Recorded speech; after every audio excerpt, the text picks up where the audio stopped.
안녕하십니까, 윤세입니다. 오늘은 깡통전세와 전세 사기에 대해서 알려드리려고 합니다.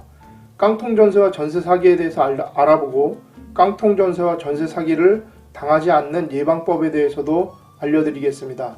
그리고 이론과 다른 현실에서 일어나는 일도 공인중개사로서 최대한 쉽게 알려드리도록 노력하겠습니다. 매매 가격이 내려갈 때 잘못하면 진짜로 깡통 찰 수 있으니까요. 꼭 확인하시기 바랍니다. 자, 그럼 시작하겠습니다. 구독과 좋아요는 제가 여러분들에게 지속적으로 더 좋은 정보를 만드는데 큰 힘이 됩니다. 감사합니다. 네, 알아볼 오늘의 순서입니다.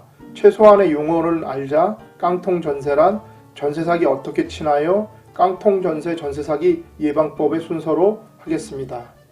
먼저 최소한의 용어입니다. 최소한의 용어를 모르시면 뒤에 제가 설명하는 말들을 알 수가 없으니까요. 많은 분들이 아시겠지만 다시 한번 확인차 알려드리도록 하겠습니다. 먼저 대항력입니다. 대항력은 전입신고하고 실제 거주를 하는 것을 이야기하는데요. 세입자가 임대인이나 소유권을 양수한 제3자에게 퇴거당하지 않고 생활할 수 있는 것을 대항력이라고 합니다.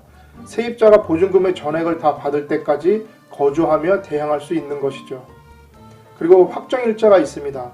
법원이나 주민자치센터에서 임대차 계약서에 계약을 체결한 날짜가 찍힌 인증도장을 찍어주는 것인데요. 그 날짜를 확정일자라고 합니다. 확정일자를 받으면 경매 또는 공매 시에 후순위 권리자나 그 밖의 채권자보다 우선하여 나의 보증금을 받을 권리가 있는 것이죠. 다음에는 최우선 변제권이라고 합니다.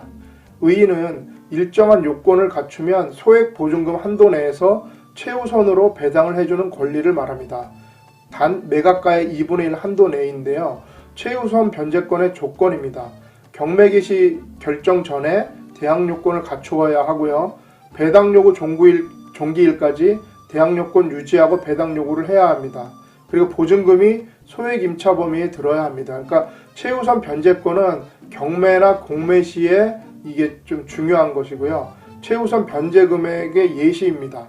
2021년 5월 11일 이후 서울특별시 같은 경우에는 임차인 보증금의 범위가 1억 5천만 원 이하이고요. 보증금 중 일정액의 범위는 5천만 원입니다.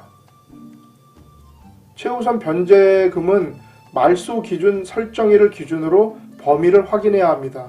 말소 기준일이 몇 년 몇 월 며칠이냐에 따라서 결정이 되는 것입니다. 그러니까 2021년 5월 11일 이후에 말소 기준 권리가 잡혔으면 요거를 적용하는 건데요. 그 전에 잡혔으면 그 전 범위를 확인을 하셔야 합니다. 다음엔 우선 변제권입니다. 주택임대차 보호법상 임차인이 보증금을 우선 변제받을 수 있는 권리입니다. 임차인이 확정일자를 받은 경우 임차주택이 경매 공매 시 그 경락대금에서 다른 후순위 권리자보다 먼저 배당을 받을 수 있는 권리입니다. 우선 변제권은 대항 요건하고 확정일자를 갖춰야 하고요. 배당 요구 종기 전까지 배당 요구를 해야 합니다. 그리고 대항 요건을 배당 요구 종기까지 유지하셔야 합니다. 다음은 깡통전세에 대해서 알려드리겠습니다. 깡통전세란 주택의 현재 매매 가격이 과거의 매매 가격보다 현저하게 떨어져서 집주인이 이 집을 팔아도 전세를 살고 있는 사람의 전세 보증금을 돌려줄 수 없는 경우 깡통전세라고 합니다. 보통 전세 보증금과 담보대출 금액의 합계액이 주택 매매 가격의 80% 이상이면 깡통전세가 발생할 위험이 있습니다.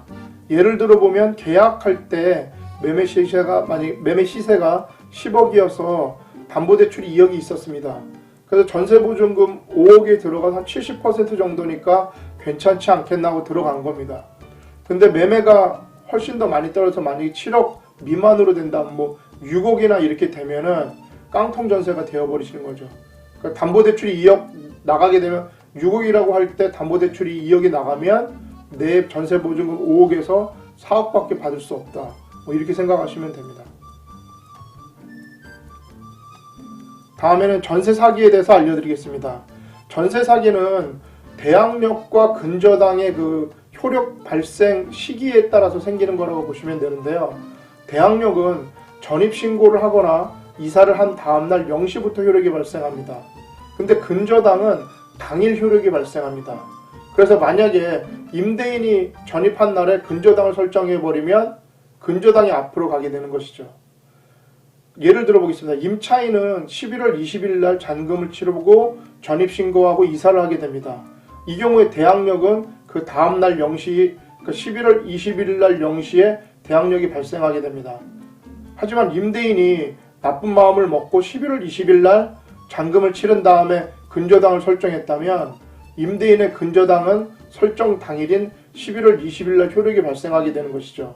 그래서 이게 만약에 경매로 넘어가게 된다면 근저당이 우선순위가 되는 것입니다. 자, 그렇다면 이런 깡통 전세하고 전세 사기 예방하는 방법에 대해서 몇 가지를 알려드리겠습니다. 먼저 전세 계약 시 예방법입니다. 전세로 들어갈 때 대부분 거의 근저당이 없습니다. 근저당은 등기사항 전부증명서, 옛날로 얘기하면 등기부등본인데요. 을구를 통하면 확인할 수가 있습니다. 등기사항 전부증명서는 크게 표제구와 갑구, 을구로 나뉘는데요. 이 을구에서 확인할 수가 있고요. 현장에서는 근저당이 있을 경우에는 전세보증금과 근저당을 합해도 현재 매매가가 월등히 높은 경우에만 계약을 진행합니다. 그래서 근저당이 있으면 웬만하면 전세를 놓지 않는 경우가 많습니다. 전세보증금과 근저당의 합계액이 현재 매매 시세 금액의 60-70%가 적당하다고 하는데요. 이거는 사람들마다 다르긴 합니다. 특약사항의 아래 문구를 넣습니다. 잔금일 다음 날까지 현 등기부등본을 유지한다. 위반 시 계약을 무효로 한다. 그리고 나서 잔금 다음 날 등기사항 전부 증명서를 확인하시면 됩니다. 다음에 전세권 설정입니다. 전세권자는 설정된 순위에 따라 우선 변제권을 가지고요. 전세권은 설정 당일날 효력이 있습니다. 그리고 전세권은 물권이기 때문에 만약 임대차 계약이 만기가 되었는데 보증금을 돌려주지 않으면 별다른 절차 없이 바로 경매 신청 가능합니다. 근데 이거는 약점이 집주인이 동의해야만 가능하기 때문에요. 현장에서는 거의 잘 해주지 않습니다. 전세보증금을 받기 전에 이사를 가면 안 됩니다. 왜냐하면 대항력이 없어지기 때문입니다. 그러나 만약에 이사를 해야 할 급한 사유가 있을 때는 임차권 등기 명령을 신청하면 됩니다. 임차권 등기 명령을 신청하시면 이사를 하더라도 대항력과 우선 변제권이 유지가 됩니다. 잔금일 전에 전입신고하는 방법도 있습니다. 이것은 실제 이사는 아니기 때문에 법적 효력은 없습니다. 하지만 임대인이 주택담보대출을 받으려고 할 때 은행에서 전입세대 열람문을 확인하거든요. 그때 전입신고 내역이 있으면 당연히 대출을 안 해줍니다. 이렇게 몇 가지를 예방하는 방법을 알려드렸습니다. 자, 이렇게 오늘은 깡통 전세하고 전세 사기에 대해서 알아봤습니다. 부동산은 대부분의 분들이 재산의 커다란 부분을 차지하고 있습니다. 몰라서 당하는 일이 없도록 꼭 준비하시기 바랍니다. 건강과 미소는 돈 안 드는 최고의 마케팅입니다. 이 영상이 여러분에게 조금이나마 도움이 되셨다면 구독과 좋아요 부탁드리겠습니다. 저는 다음에 더 좋은 정보로 찾아뵐 수 있도록 노력하겠습니다. 감사합니다.